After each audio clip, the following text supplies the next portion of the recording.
The Story of Redemption by Ellen G. White. Chapter 63, The Millennium. My attention was again directed to the earth.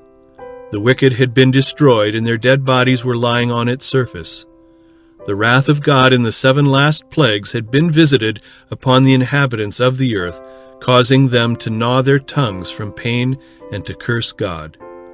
The false shepherds had been the signal objects of Jehovah's wrath. Their eyes had consumed away in their holes, and their tongues in their mouths, while they stood upon their feet. After the saints had been delivered by the voice of God, the wicked multitude turned their rage upon one another. The earth seemed to be deluged with blood, and dead bodies were from one end of it to the other. The earth looked like a desolate wilderness. Cities and villages, shaken down by the earthquake, lay in heaps. Mountains had been moved out of their places, leaving large caverns. Ragged rocks thrown out by the sea or torn out of the earth itself were scattered all over its surface. Large trees had been uprooted and were strewn over the land. Here is to be the home of Satan with his evil angels for 1,000 years.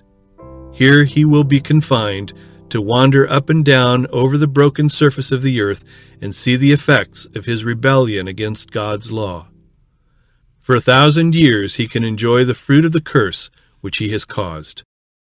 Limited alone to the earth, he will not have the privilege of ranging to other planets to tempt and annoy those who have not fallen. During this time Satan suffers extremely. Since his fall, his evil traits have been in constant exercise. But he is then to be deprived of his power and left to reflect upon the part which he has acted since his fall, and to look forward with trembling and terror to the dreadful future when he must suffer for all the evil that he has done and be punished for all the sins that he has caused to be committed. I heard shouts of triumph from the angels and from the redeemed saints, which sounded like 10,000 musical instruments, because they were to be no more annoyed and tempted by Satan, and because the inhabitants of other worlds were delivered from his presence and his temptations. Then I saw thrones, and Jesus and the redeemed saints sat upon them, and the saints reigned as kings and priests unto God. Christ, in union with his people, judged the wicked dead, comparing their acts with the statute book, the word of God, and deciding every case according to the deeds done in the body.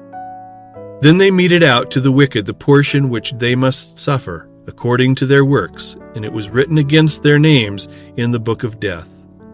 Satan also and his angels were judged by Jesus and the saints. Satan's punishment was to be far greater than that of those whom he had deceived.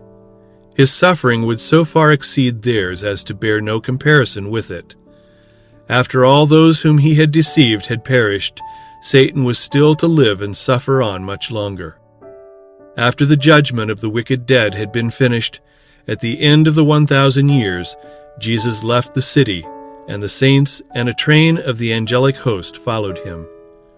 Jesus descended upon a great mountain, which as soon as his feet touched it, parted asunder and became a mighty plain. Then we looked up and saw the great and beautiful city, with 12 foundations and 12 gates, 3 on each side, and an angel at each gate. We cried out, "The city, the great city, it is coming down from God out of heaven." And it came down in all its splendor and dazzling glory, and settled in the mighty plain which Jesus had prepared for it.